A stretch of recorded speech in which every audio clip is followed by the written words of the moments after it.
잠깐만요. 이건 꼭 얘기합시다. 윤주영 라이브 지금 시작합니다. 제가 같이 근무할 때 지금 구청장으로 퇴직하신 제가 참 존경했던 분이 계신데 그분이 참 그때 선 하나만 잘 그었어도 상동 영상문화단지의 상동 호수공원이고 지금 수도권 순환고속도로 예, 지나가잖아요. 네. 그때 그 순환고속 옛날에 외곽 순환도로였단 말이야. 거기 선만 잘 입지를 시켰어도 인근의 부천 시민들 그분들 다 대한민국 국민이지만 호수공원 이용자가 부천 시민 못지않게 그분들이 그걸 뭐 편을 나누자는 게 아니고 그때 잘 그것만 구획을 했어도 훨씬 더 그 땅의 가치가 높아졌을 거고 좋았을 텐데 그렇지 못하면서 그게 일종의 유유 땅처럼 계속 돼 있었단 말이에요. 근데 거기에 여러 가지 흑역사들이 있어요. 대표적인 게 서커스장이라는 게 있어. 특정 업체를 내가 얘기하기는 좀 뭐하지만 서커스장을 짓는다 그랬어요. 거기다가 그거는 이제 오래전에 퇴임하신 모 시장님의 이제 재임 시절이었어요. 그때 거기에도 시비가 들어간 겁니까? 그 얘기 들어가면요 참 기가 막혀요. 근데 그러니까 서커스장 문화도시를 표방했던 또 전통 문화를 좀 계승하게 하겠다는 어떤 정책에 이제 무게가 실리면서 서커스장을 유치를 했어요. 근데 거기에는 민간 자본 투자와 일부 시비가 들어가기로 한 거예요. 근데 그때 그걸 유치할 때 결과론적인 얘기지만 그 사업을 시행하겠다고 하는 사람들의 재정 건전성, 재무 건전성을 제대로 못 봤던 거예요. 은행에서 제대로 돈을 빌려올 수 있는 건지, 뭐 차입 약정 같은 건 있는 건지, 아니면 자체적인 자기 자본을 가지고 할 수 있는 일인지, 회사의 자금은 충분히 있는지 그것들을 보긴 봤었겠지만 제대로 못 봤던 것 같아요. 저는 문서로만 그 당시의 역사들을 시청에 있을 때 쭉 훑어보고 제가 점검도 해봤기 때문에.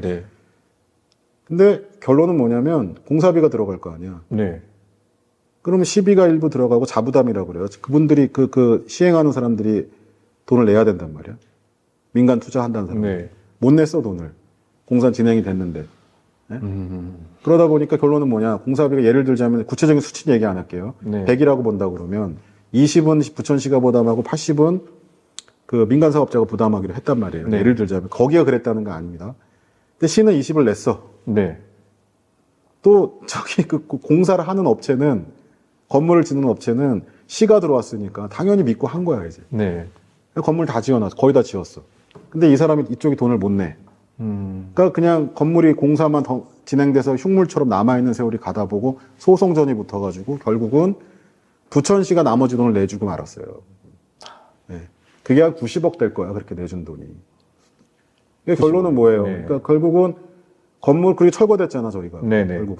그러니까 돈은 돈대로 들어가고 그 과정에서 공무원들도 좀 이제 여러 문책 당하고 그랬겠지. 근데 그런 문제가 그런 흑역사들이 그 안에 담겨 있다는 거예요. 그러니까 이러지도 못하고 저러지도 못하고 뭘 좀 해보려고 그러는데 제대로 되지 않고 그런 문제들인데 저 영상문화단지가 이제 몇 년째 답보 상태에 있다가 이제 새롭게 변화를 좀 주겠다는 것 같아요. 근데 제가 볼 때는 지금 책임을 맡고 있는 분들 입장의 고민은 그럴 것 같아. 저기가 부천시 전체적인 주택 수요와도 맞물리고 왜냐하면 그 중에 들어오는 사업자들이 수익성이 있어야 들어오지 누가 뭐 손해보러 들어오나 민간 사업자들이 당연히 컨소시엄 구성해서 들어오고 이런 영리 기업들이 들어온단 말이에요. 그러면 부천시가 의도하는 거는 공공이 기능을 좀 확대하고 도시 인프라를 높이는 쪽에 의미를 둘 거고 그분들은 그런 어떤 측면도 고려하지만 거기서 뭐 아파트가 됐든 뭐 산업시설이 됐던 상가시설이 됐던 뭔가 그 시설의 어떤 건축 및 분양 등을 통해서 이익을 도모하려고 할 거고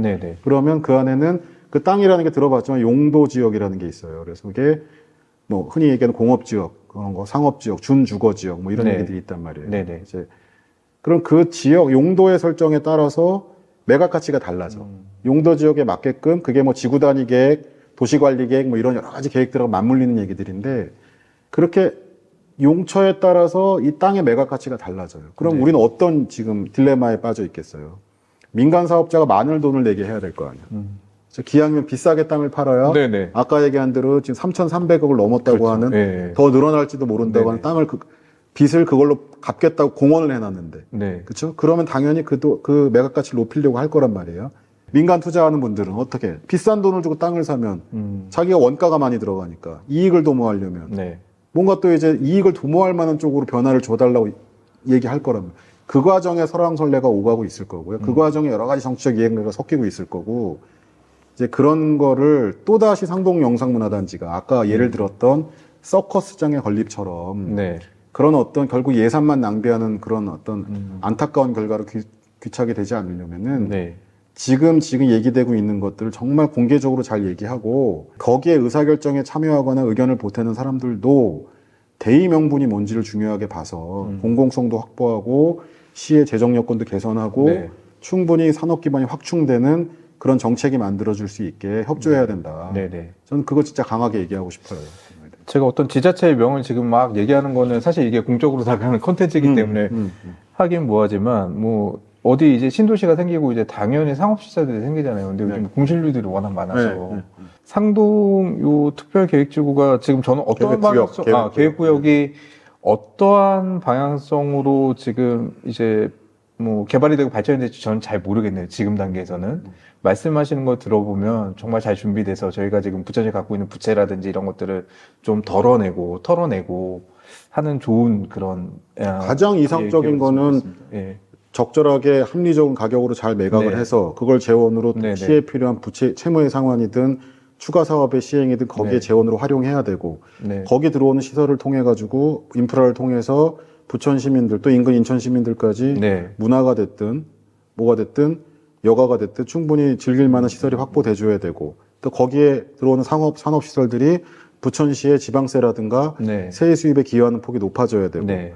거기서 특별한 사람들이 특혜를 받거나 그런 일이 없어야 되는 거고 또 하나는 거기 주거시설이 들어온다 그러면 지금 부천시 전체적인 주택 수요로 봤을 때 아파트만 많이 지어서 나중에 특정 지역은 슬럼화되거나 네. 아파트 가치가 떨어지는 일이 없도록 해야 되고 그래서 그 특정 지역이나 특정 계획구역만 가지고 판단할 게 아니라 계속 얘기하지만 이게 모든 게 맞물려 돌아간단 말이에요. 그렇죠? 세수의 증가라든가 네네. 우리 부천시 부동산 가치의 적절한 관리라든가 또 도시 어떤 생활 거주 여건의 어떤 재고라든가 이런 것들을 다 종합적으로 봤을 때 권역별로 벌어지는 사업들에서 생길 여러 가지 문제를 종합적으로 보고 판단해야 된다. 단기적으로 이번 선거, 다음 선거 꼭 그런다는 건 아니지만 네네네. 거기에 몰입돼서 나한테 유리한 게 뭔가 나한테 공격하는 사람들한테 어떤 식으로 방어하고 어떤 식으로 그들의 공격을 무력화할 것이냐 네. 이쪽에 포인트를 두지 말고 어렵더라도 그렇게 돼야 된다. 근데 그게 정치인 한 명의 의지로 되는 게 아니라는 거죠. 네. 많은 사람들이 그런 생각을 해줘야 되게끔 해야 된다. 이렇게 생각하고 네. 그거에 요만큼이라도 기여가 된다면 네. 이렇게 우리 후배님하고 내가 이렇게 얘기하는 게 보람이 있지 않을까 이런 생각도 해요.